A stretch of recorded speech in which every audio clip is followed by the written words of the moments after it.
नमस्कार स्टूडेंट्स, आज अपने करने जा रहे हैं एंडोक्राइनोलॉजी का लेक्चर नंबर 56, जो कि केवल बीएससी थर्ड ईयर के सिलेबस के अकॉर्डिंग चल रहा है अपना सिलेबस।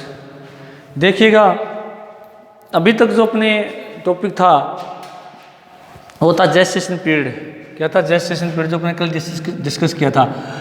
जेस्टेशन पीरियड में अपने देखा, गर्भावधि के अंदर अपने देखा कि गर्भावधि को बनाए रखने वाले हार्मोन्स जो हैं वो एस्ट्रोजन है, प्रोजेस्टेरोन है, उसके अलावा HCG है, HCS है। ये सारे के सारे हार्मोन जो हैं, इनहिबिन हैं, ये सारे के सारे हार्मोन क्या करते हैं? गर्भावधि को बनाए रखने वाले हार्मोन हैं। जो अपने बात की थी कि कार्पस ल्यूटियम और प्लेसेंटा के द्वारा क्या होते हैं? स्रावित होते हैं। अब देखिएगा, आज अपना जो नेक्स्ट टॉपिक जो है उसको कहते हैं, उसका आपने डिस्कस करेंगे, उसका नाम है प्रसव या पार्चुरेशन। पार्चुरेशन, प्रसव या पार्चुरेशन।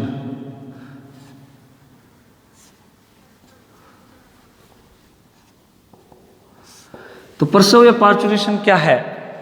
जेस्टेशन पीरियड के बाद का काल है ये, और इसके अंदर जो हार्मोन्स जेस्टेशन पीरियड यानी गर्भावधि के लिए जिम्मेदार होते हैं, उन हार्मोन्स की सांद्रता में अब बदलाव आने लगता है, और जो प्रसव के लिए जिम्मेदार हार्मोन्स हैं उनकी मात्रा बढ़ने लगती है। तो सबसे पहले तो हम इसकी परिभाषा की बात करते हैं। बच्चे का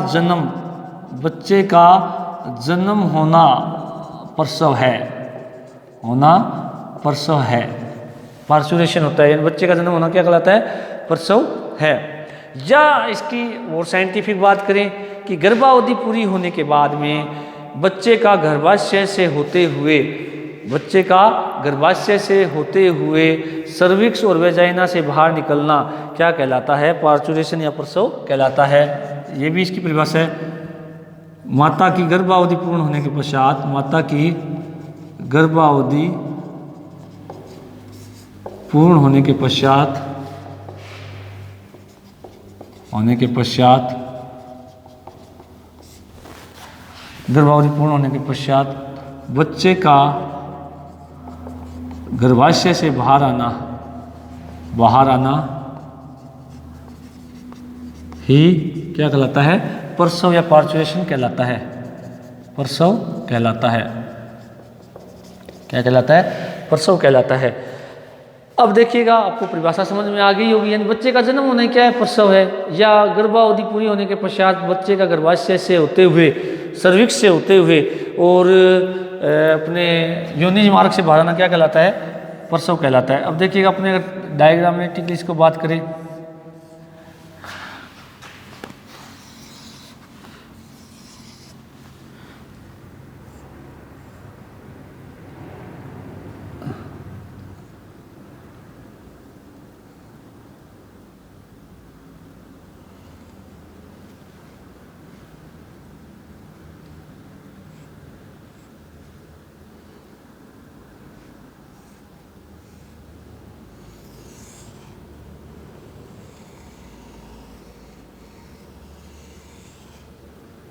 इस तरह से बच्चे का गर्भाशय में क्या होता है? निर्माण होता है पूरा। हमने आरोपण देखा, आरोपण के बाद में हमने देखा कि गर्भावधि होती है। जैसे मनुष्य के अंदर बात करें तो ये 270 से 280 दिन की होती है, जिसको हम कह सकते हैं 9 महीने की होती है। कितने महीने की होती है? 9 महीने की होती है। तो ये गर्भावधि जो है ये जैसे ही कंप्लीट होती है तो जो हार्मोन्स हैं उनकी, मतलब ये कह सकते हैं कि जो गर्भावस्था को बनाए रखने वाले हार्मोन्स थे वो अब धीरे धीरे कम होना शुरू हो जाते हैं, और जो प्रसव के लिए जिम्मेदार हार्मोन्स होते हैं, जैसे मैं बात करूं अपने एक सबसे पहला हार्मोन जो है वो है एस्ट्रोजन। एस्ट्रोजन की मात्रा जैसे बढ़ती है, ऑक्सीटोसिन की मात्रा बढ़ेगी, प्रोस्टाग्लैंडिन की मात्रा बढ़ती है, प्रोस्टाग्लैंडिन के बाद में कार्टिसोल की मात्रा बढ़ती है। उसके अलावा ये सारे के सारे जो हार्मोन्स हैं इनकी मात्रा बढ़ती जाएगी। तो ये सारे हार्मोन किसके लिए जिम्मेदार होते हैं? प्रसव के लिए जिम्मेदार होते हैं। और उसके अलावा मैं आपको बता देता हूँ कि जैसे ही प्रसव का अंतिम समय आता है, तो हमने कल बात की थी कि जो यूँ कहते हैं, जैसे गर्भावधि पूरी होने को होती है, प्रसव का अंतिम समय आता है, तो उस समय प्लेसेंटा का जो रिलैक्सिन हार्मोन है वो प्यूबिस सिम्फाइसिस को ढीला कर देता है, जिससे वेजाइना का मार्ग चौड़ा हो जाता है और बच्चे का क्या होता है, जन्म होता है। तो ये सारे हार्मोन, चाहे एस्ट्रोजन हो, चाहे ऑक्सीटोसिन हो, चाहे प्रोस्टाग्लैंडिन हो, चाहे कार्टिसोल हो, ये सारे हार्मोन मिलकर के क्या करते हैं, बच्चे के प्रसव के लिए क्या होते हैं, जिम्मेदार होते हैं। और यहाँ कहीं ना कहीं एक रिफ्लेक्स एक्शन की भी हम बात करेंगे कि एक रिफ्लेक्स एक्शन यानी प्रतिवर्ती क्रिया जो है वो भी क्या है कि बच्चे के जन्म के लिए जिम्मेदार होती है। अब देखिएगा प्रसव में होता क्या है, ये बच्चे का डेवलपमेंट होता है, बच्चे के चारों ओर ये एक मेम्ब्रेन पाई जाती है, या यूँ कहते हैं भ्रूण के चारों ओर एक मेम्ब्रेन पाई जाती है, जिसको कहते हैं एमनियोटिक झिल्ली, ओटिक झिल्ली कहते हैं। और यहाँ भरा हुआ द्रव क्या कहलाता है, एमनियोटिक द्रव कहलाता है, एमनियोटिक द्रव कहलाता है। अब होता क्या है कि जैसे बच्चे का प्रसव होता है तो इन हार्मोन्स के कारण क्या होता है, गर्भाशय के अंदर सकुंचन्स होते हैं, कॉन्ट्रैक्शंस होते हैं, गर्भाशय में सकुंचन होते हैं। तो बच्चा जो होता है माता के गर्भ में जो होता है वो कहाँ, नीचे ये भाग क्या कहलाता है, गर्भाशय ग्रीवा कहलाता है। तो बच्चा जो है कहाँ खिसकता है, गर्भाशय ग्रीवा, ग्रीवा से फिर क्या बच्चा माता की योनि से होते हुए, फीमेल वेजाइना से होते हुए क्या निकल जाता है, शरीर से बाहर निकल जाता है। तो इस घटना को हम क्या कहते हैं, प्रसव कहते हैं, पार्चुएशन कहते हैं। इस दौरान जो एमनियोटिक झिल्ली होती है वो फट जाती है, एमनियोटिक द्रव बाहर निकलता है। जब माता की एमनियोटिक झिल्ली फटती है और एमनियोटिक द्रव बाहर निकलता है तो इसका मतलब बच्चा जो है वो अब बाहर योनि मार्ग से बाहर निकल रहा है, या उसका एक संकेत होता है जो अपने आगे पूरा डिस्कस करेंगे। अब हमारा जो यहाँ पर मेन है कि मैंने पिक्चर से आपको बताया किस प्रकार से जन्म होता है, उसके बाद में हमें यहाँ बात करेंगे जन्म की जो हार्मोन कंट्रोल है वो कौन कौन से ऐसे हार्मोन्स है जो कि बच्चे के जन्म के लिए या प्रसव के लिए क्या होते हैं, जिम्मेदार होते हैं। अब हमने ये देखा भी है, सुना भी है, या जनरल अपने घरों में पशु रखते हैं तो डॉक्टर्स करते भी हैं कि जब किसी भी पशु का ब्यावत काल कंप्लीट होता है और जब ब्यावत काल होता है तो उस ब्यावत काल के बाद में जब प्रसव की क्रिया होती है तो उस पशु को ऑक्सीटोसिन का इंजेक्शन दिया जाता है मोस्टली। सबसे बड़ी बात मैं थोड़ा सा आपको याद दिलाने की बताता हूँ, महिलाओं के अंदर भी प्रसव जो पूरा होता है और प्रसव पीड़ा कहते हैं। प्रसव पीड़ा का मतलब ये होता है कि माता के अंदर गर्भाशय में दर्द शुरू होते हैं या दर्द का अनुभव होता है तो उनको प्रसव पीड़ा कहते हैं। तो प्रसव पीड़ा शुरू करने के लिए, और प्रसव पीड़ा का मतलब यही होता है कि गर्भाशय की पेशियों में संकुचन होना, बार बार क्या होना, गर्भाशय की पेशियों में संकुचन होना। तो उसके लिए यदि माता में स्वतः यदि वो संकुचन प्रारंभ नहीं होते हैं, प्रसव पीड़ा प्रारंभ नहीं होती है तो उसके लिए ऑक्सीटोसिन का इंजेक्शन दिया जाता है। तो स्टूडेंट्स ये ध्यान रखना कि माता में प्रसव के लिए कौन सा हार्मोन सबसे ज़्यादा यूजफुल होता है, ऑक्सीटोसिन होता है। तो अब अपने बात करने जा रहे हैं कि प्रसव के लिए कौन कौन से हार्मोन जिम्मेदार होते हैं। तो प्रसव क्या है समझ में आ गया होगा। अब देखिएगा इसके अंदर क्या है कि सबसे पहले हम बात करें जब गर्भावस्था जैसे पूरी होती है तो कल हमने एक बात की थी कि जो कार्पस ल्यूटियम और प्लेसेंटा जो है दोनों ही क्या एस्ट्रोजन और प्रोजेस्टेरोन हार्मोन को बनाए रखती है।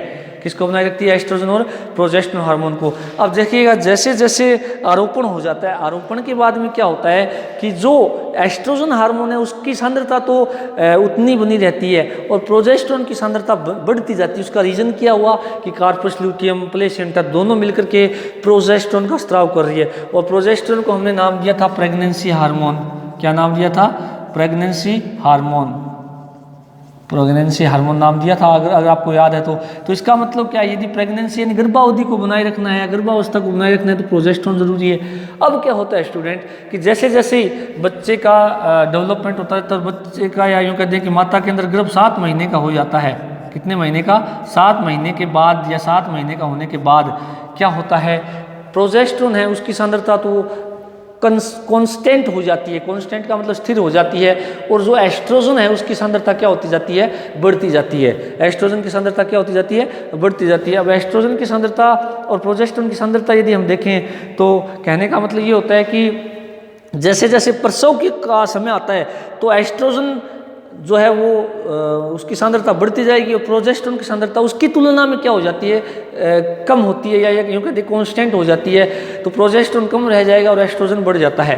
अब उससे क्या होता है कि गर्भाशय की जो कोशिकाएं होती हैं, एपिथेलियल सेल्स, उनके अंदर क्या होता है कि जो ऑक्सीटोसिन ग्राही है उनकी संख्या क्या होती है, 100 गुना तक क्या होती है, बढ़ जाती है। अब ऑक्सीटोसिन ग्राहियों की संख्या अगर बढ़ेगी तो उससे क्या होता है कि जो ऑक्सीटोसिन है जो कि एडिनो हाइपोफाइसिस के द्वारा स्रावित होने वाला न्यूरो हाइपोफाइसिस के द्वारा स्रावित होने वाला हार्मोन होता है। क्योंकि अगर आपको याद है तो मैंने बताया था कि न्यूरो हाइपोफाइसिस से दो हार्मोन स्रावित होते हैं, एक तो होता है एडीएच और एक होता है ऑक्सीटोसिन।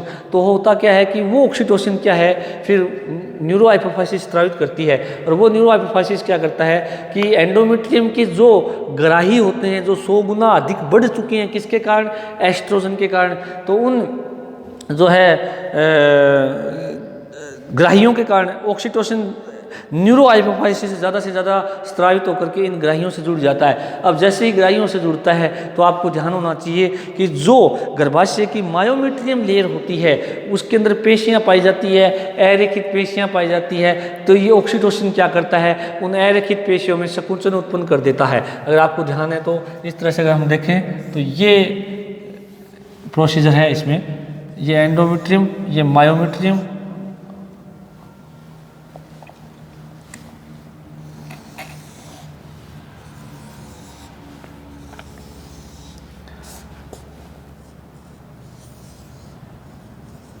ये अपना एम्ब्रियो मान लेते हैं। तो क्या होगा कि ये जो मायोमेट्रियम है और जो ग्राही है उनकी संख्या कहाँ बढ़ गई है, इस एंडोमेट्रियम में। ये क्या है, ऑक्सीटोसिन रिसेप्टर, टोसिन रिसेप्टर। तो ऑक्सीटोसिन ग्राहियों की संख्या बढ़ गई तो ज़्यादा से ज़्यादा ऑक्सीटोसिन यहाँ जुड़ेगा। जुड़ने से क्या होता है, मायोमेट्रियम जो लेयर है उसके अंदर संकुचन प्रारंभ हो जाता है। अब जब संकुचन प्रारंभ होगा तो ये दाब किस पर लगता है, इस भ्रूण या बच्चे पर लगेगा। बच्चा कहाँ खिसकता है, नीचे की ओर, किधर, सर्विक्स या गर्भाशय ग्रीवा की ओर। अब ये खिसकता है। अब इसमें क्या होता है कि पीयूष ग्रंथि जो है वो प्रारंभ में धीरे धीरे ऑक्सीटोसिन का स्राव करती है, बाद में ऑक्सीटोसिन का स्राव अधिक ज़्यादा करने लग जाती है। जिससे ऑक्सीटोसिन की मात्रा और ज़्यादा बढ़ेगी तो इन संकुचनों की संख्या क्या है, और ज़्यादा बढ़ जाती है। अब संकुचनों की संख्या जैसे ही बढ़ती है तो उस समय क्या होता है कि ये बच्चा जो है नीचे खिसकना शुरू हो जाता है, और इसको हम प्रसवपीड़ा कहते हैं, वैसे कि पेशियों के अंदर संकुचन उत्पन्न होना। उसके बाद में क्या होता है कि जो भ्रूण जो है, या यूँ कहते हैं बच्चा जो है, उसकी जो एड्रिनल ग्रंथि है उसके द्वारा कार्टिसोल जो है उसकी मात्रा भी क्या हो जाती है, बढ़ जाती है। किसकी मात्रा बढ़ जाती है, भ्रूण के खुद के द्वारा एड्रिनल जो ग्रंथि है उसके द्वारा कार्टिसोल हार्मोन बनता है, और कार्टिसोल जो हार्मोन है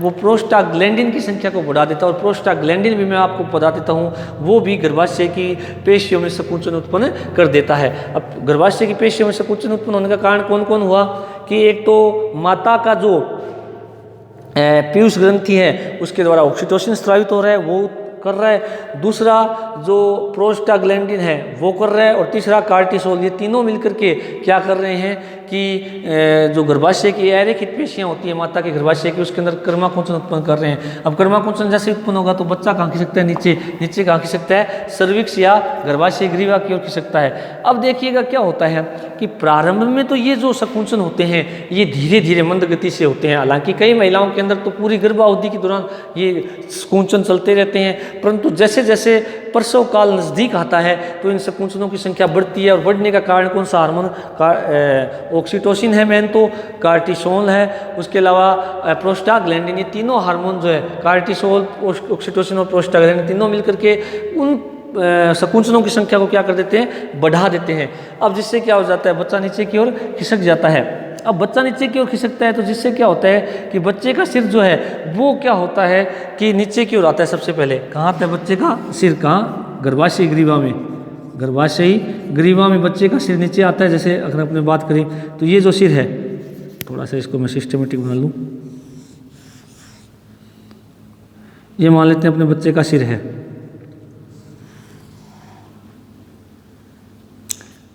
ये बच्चे का क्या है, सिर है। अब बच्चे का सिर जो है वो गर्भाशय ग्रीवा के टच हो जाता है।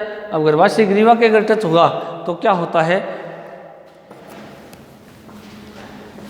कि ये जो सिर अपने मान ले बच्चे का सिर है इस तरह से,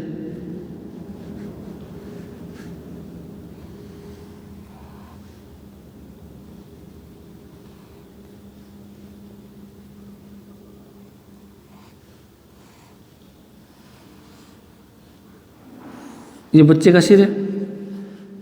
ये सिर कहाँ टच किया, गर्भाशय ग्रीवा के। अब गर्भाशय ग्रीवा के जैसे सिर टच करता है तो उस दौरान क्या होता है कि यहाँ से सूचनाएं तुरंत कहाँ जाती है, इन अरेखित पेशियों में। अरेखित पेशियों में और ज़्यादा कर्माकुंचन उत्पन्न हो जाता है। और ज़्यादा कर्माकुंचन होगा तो एक प्रकार से ये रिफ्लेक्स एक्शन हो जाता है। कौन सा एक्शन हो जाता है? Reflex action. रिफ्लेक्स एक्शन, प्रतिवर्ती क्रिया। कौन सी क्रिया? प्रतिवर्ती क्रिया। किस वजह से हुई है कि बच्चा नीचे की ओर खिसक गया, किधर? गर्भाशय ग्रीवा की ओर। ग्रीवा से क्या टच होता है? उसका सिर। सिर जैसे टच होता है तो यहाँ से आवेग उत्पन्न होंगे। वो आवेग इन मस्तिष्क तक जाते हैं माता के। माता के मस्तिष्क तक जब जाएंगे तो पीयूष ग्रंथि है वो और ज़्यादा ऑक्सीटोसिन का स्त्राव करेगी। और ज़्यादा ऑक्सीटोसिन स्त्रावित होगा तो गर्भाशय की जो पेशियाँ उनमें और ज़्यादा क्या होगा? संकुचन होगा। तो ये कौन सा एक्शन हो गया? प्रतिवर्ती क्रिया। प्रतिवर्ती क्रिया में मतलब क्रिया के फलस्वरूप क्या हो रही है? प्रतिक्रिया। क्यों?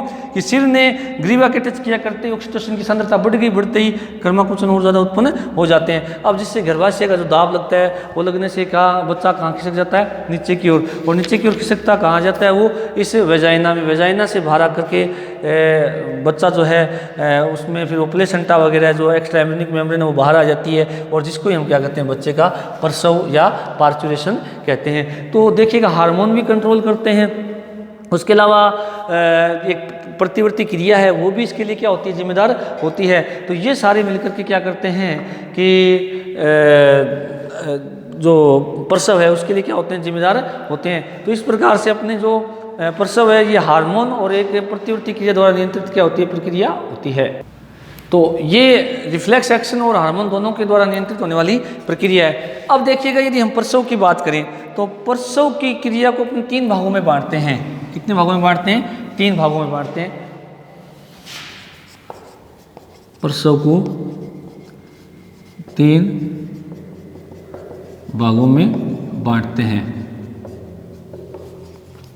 पहला भाग कौन सा है इसमें? प्रथम भाग, फिर द्वितीय भाग, फिर कौन सा है? तृतीय भाग। प्राइमरी फेज, सेकेंडरी फेज और थर्ड फेज। कितनी फेज होगी? 3 फेज होती है। अब देखिएगा हम तीनों फेज की यदि हम बात करें तो तीनों फेज में सबसे पहले फर्स्ट फेज के अंदर क्या होता है कि फर्स्ट फेज के अंदर जो ऑक्सीटोसिन है उसकी मात्रा बढ़ेगी। और बढ़ने का कारण मैंने बताया कि एक तो जैसे ही 7वें महीने के बाद की बात होती है कि ऑक्सीटोसिन की मात्रा बढ़ेगी। दूसरा क्या है कि गर्भाशय जो है वो अरेखित पेशियों में संकुचन से क्या है कि बच्चे पर दाब डालता है। तो इसके अंदर क्या होता है कि प्रथम भाग के अंदर सबसे पहले क्या होता है कि जो गर्भाशय संकुचन हो रहे हैं, क्या होते हैं? गर्भाशय संकुचन होते हैं। तो गर्भाशय जो संकुचन होते हैं तो उसको मैंने नाम क्या दिया था? प्रसव पीड़ा नाम दिया था। तो प्रसव पीड़ा देखिएगा प्रथम चरण में क्या होता है कि प्रसव पीड़ा हर 30 मिनट बाद में उत्पन्न होती है महिला में। या यूँ कहते हैं कि महिला के अंदर जो संकुचन उत्पन्न हो रहे हैं वो कितने मिनट के बाद में हो रहे हैं? 30 मिनट के बाद में हो रहे हैं। और जैसे जैसे अब प्रसव प्रथम जो अवस्था है वो आगे जारी रहती है तो उस दौरान क्या होता है? ऑक्सीटोसिन की मात्रा और ज़्यादा बढ़ती जाएगी। ऑक्सीटोसिन की मात्रा और ज़्यादा बढ़ेगी तो उससे क्या होता है कि जो संकुचन पेशियों में हर 30 मिनट के बाद हो रहे थे अब वो कितने मिनट के बाद होने लगते हैं? 3 मिनट के बाद होने लगते हैं। और फिर ऑक्सीटोसिन की और ज़्यादा मात्रा बढ़ जाती है तो इसके कारण जो प्रसव जो यूँ कहते हैं पीड़ा या कह सकते हैं कि जो गर्भाशय की पेशियों में संकुचन जो 3 मिनट बाद में हो रहे थे वो अब कितने मिनट बाद में दोहराए जाते हैं? 1 मिनट के बाद में। तो इसका मतलब क्या होता है कि जो संकुचन पहले 30 मिनट हर 30 मिनट बाद हो रहे थे वो अब हर 3 मिनट बाद होने लगते हैं और फिर हर 1 मिनट के बाद में होने लगते हैं। और उसका रीज़न कौन सा हार्मोन है? ऑक्सीटोसिन हार्मोन है, प्रोस्टाग्लैंडिन है और कार्टिसोल है। तो अब क्या होता है कि जैसे ही ये मतलब प्रथम फेज जैसे जैसे खत्म होने लगेगा तो जो बच्चा है अब चूंकि पेशियों में संकुचन बहुत ज़्यादा हो रहा है तो बच्चे पर दाब लग जाए तो बच्चा कहाँ खिसक जाता है? या नीचे की ओर खिसक जाता है। किधर? गर्भाशय की ग्रीवा की ओर खिसक जाता है। अब देखिएगा गर्भाशय की ग्रीवा की ओर खिसकेगा तो उसमें क्या होता है कि जो इसके चारों ओर जो एमनियोटिक झिल्ली होती है, मैंने बताया ना ये कौन सी झिल्ली होती है? एमनियोटिक मेम्ब्रेन होती है। ये एमनियोटिक मेम्ब्रेन फट जाती है दाब लगने से।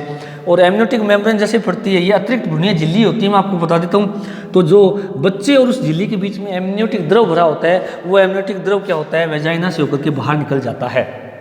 कहाँ से होकर निकल जाता है? वेजाइना से होकर के बाहर निकल जाता है। अब वेजाइना से होकर के जैसे ही वो बाहर निकलता है तो इसका मतलब ये हो गया कि अब बच्चे का जन्म होने वाला है, प्रसव होने वाला है। अब अगले स्टेप में क्या होता है कि ये जो फर्स्ट स्टेज है ये कंप्लीट हो जाता है। और फर्स्ट स्टेज में दो ही बात है कि क्रमांकुंचनों की संख्या जल्दी तीव्र हो जाती है और बच्चा गर्भाशय ग्रीवा की ओर खिसक जाता है। और तीसरी बात, एमनियोटिक झिल्ली फटने से एमनियोटिक द्रव बाहर निकल जाता है। ये तीन घटनाएं प्रथम फेज में घटती है। द्वितीय फेज जो है वो कितनी देर का होता है? 20 मिनट से 1 घंटे का होता है। कितने मिनट का होता है? 20 मिनट से 1 घंटे का होता है। इसके अंदर क्या होगा कि पहली घटना तो ये घटती है कि जो रिफ्लेक्स एक्शन है वो शुरू हो जाएंगे महिला के अंदर। रिफ्लेक्स एक्शन जैसे शुरू होते हैं तो गर्भाशय की पेशियों में और ज़्यादा संकुचन होगा, और ज़्यादा संकुचन होगा तो बच्चा कहाँ खिसकने लग जाता है? आगे की ओर, कहाँ? वेजाइना की ओर। अब आपको कल मैंने एक बात बताई थी कि प्लेसेंटा के द्वारा रिलैक्सिन हार्मोन स्रावित होता है। प्लेसेंटा के द्वारा कौन सा हार्मोन स्रावित होता है? रिलैक्सिन। कौन सा स्रावित होता है? रिलैक्सिन हार्मोन स्रावित होता है। कल ये आपको ये बात मैंने बताई थी, कौन सा हार्मोन स्रावित होता है? रिलैक्सिन। अब जो रिलैक्सिन हार्मोन है इसका काम क्या है? कल मैंने बताया था आपको कि ये क्या करता है कि जो महिला की, ये हम बात करें प्यूबिक सिम्फाइसिस जॉइंट होता है इस तरह से। ये कौन सा जॉइंट होता है? Pubic symphysis. यहाँ वेजाइना होती है, यहाँ क्या होती है? वेजाइना। और ये कौन सा? प्यूबिक सिम्फाइसिस जॉइंट होता है इसमें महिला के अंदर। और कौन से एरिया की होता है? जहाँ महिला की योनि होती है वहाँ होता है। अब क्या होता है कि जैसे ही बच्चे का जन्म होना होता है, प्रसव होना होता है, तो उस समय क्या होता है कि प्लेसेंटा अभी मौजूद है। वो प्लेसेंटा क्या करता है? रिलैक्सिन हार्मोन स्रावित करता है। वो रिलैक्सिन हार्मोन क्या करता है? इस जॉइंट को, ये जॉइंट ऐसे होता है, इसको ढीला कर देता है। ढीला करते ही क्या होता है कि जो योनि का आकार है महिला का, योनि जो है वो उसका आकार बढ़ जाता है। और महिला की योनि का आकार जैसे बढ़ता है और साथ में ऑक्सीटोसिन है, रिफ्लेक्स एक्शन वो चल रहा है, तो बच्चे और जोर लगता है और बच्चा योनि मार्ग से होती है, शरीर से क्या आ जाता है? बाहर आ जाता है। तो ये दूसरी घटना घटती है जो कितने मिनट से कितने मिनट की घटती है? 20 मिनट से 1 घंटे की। अब बच्चे का जन्म हो गया। अब कौन सी स्टेज आती है? तृतीय स्टेज या थर्ड स्टेज आती है, या तृतीय भाग आता है। तो द्वितीय भाग के अंदर क्या हुआ कि एक तो रिफ्लेक्स एक्शन शुरू हो गए, जिससे क्या हुआ कि बच्चा और ज़्यादा नीचे खिसकता है। और दूसरी घटना क्या हुई कि प्लेसेंटा का रिलैक्सिन हार्मोन योनि के मार्ग को चौड़ा कर देता है, जिससे बच्चे का क्या है वो योनि मार्ग से बाहर आ जाता है। तो पहले सिर आता है, मैं आपको बता देता हूँ, बच्चे का जन्म जो होता है उस दौरान सबसे पहले सिर बाहर आता है, फिर उसके बाद उसके बॉडी के और पार्ट क्या निकलते हैं बाहर, और पैर सबसे अंत में बाहर आते हैं। तो ये द्वितीय पार्ट हो जाता है। उसके बाद तृतीय पार्ट 10 से 25 मिनट का होता है। इसलिए कितना होता है? 10 से 25 मिनट का होता है। और 10 से 25 मिनट के इस पार्ट में क्या होता है कि अब बच्चा गर्भाशय से बाहर आ गया। अब गर्भाशय जो पहले फूला हुआ था 9 महीने तक, उसका आकार क्या हो जाता है? अब छोटा हो जाता है, यानी वो आकार में सामान्य हो जाता है अपने। और आकार में सामान्य होने के बाद में जो एमनियोटिक झिल्ली थी, जो बचा हुआ एमनियोटिक द्रव है, जो अम्बिलिकल कॉर्ड है, प्लेसेंटा है, वो सारी की सारी जो संरचनाएं हैं वो शरीर से क्या निकल जाती है? बाहर। अब आपको पता होना चाहिए कि जो मनुष्य का प्लेसेंटा है वो हीमोकोरियल होता है। वो हीमोकोरियल होने का मतलब क्या होता है कि जो भ्रूण के जो ऊतक है वो, या यूँ कह सकते हैं प्लेसेंटा माता के गर्भाशय में गहराई तक धंसे होते हैं। गहराई तक धंसे होने के कारण क्या होता है, और वैसे अगर आरोपण की बात करें तो अंतराली आरोपण होता है। तो अंतराली आरोपण और हीमोकोरियल प्लेसेंटा के कारण क्या होता है कि भ्रूण के जो ऊतक है माता के ऊतकों में गहराई तक धंसे होते हैं। वो ऊतक जब टूटते हैं तो उस दौरान रक्त भी बाहर निकलता है। और ये माना जाता है कि तृतीय भाग में लगभग 350 ml रक्त की क्या होती है? हानि होती है या बाहर निकलता है। और उसका रीज़न क्या है कि गर्भाशय की दीवार टूटती है। तो इस घटना को हम कहते हैं आफ्टर बर्थ। तो तृतीय भाग में क्या क्या घटनाएं घटेंगी कि जो गर्भाशय है वो बच्चे के बाहर निकलने के बाद में क्या आकार में सामान्य हो जाता है। उसके अलावा जो अम्बिलिकल कॉर्ड का बचा हुआ भाग है, जो एमनियोटिक द्रव है, बचा हुआ एमनियोटिक झिल्ली है, प्लेसेंटा है, ये सारी झिल्लियाँ और बाहर निकल जाती है। इसको हम आफ्टर बर्थ कहते हैं। और इस दौरान क्या होता है कि जो रक्त है वो भी बाहर निकलता है। और जो कितना निकलता है वो 350 ml रक्त बाहर निकलता है। तो ये घटना क्या कहलाती है? प्रसव कहलाती है। तो अपने कल इसको पूरा लिख करके डिस्कस करेंगे। Thank you.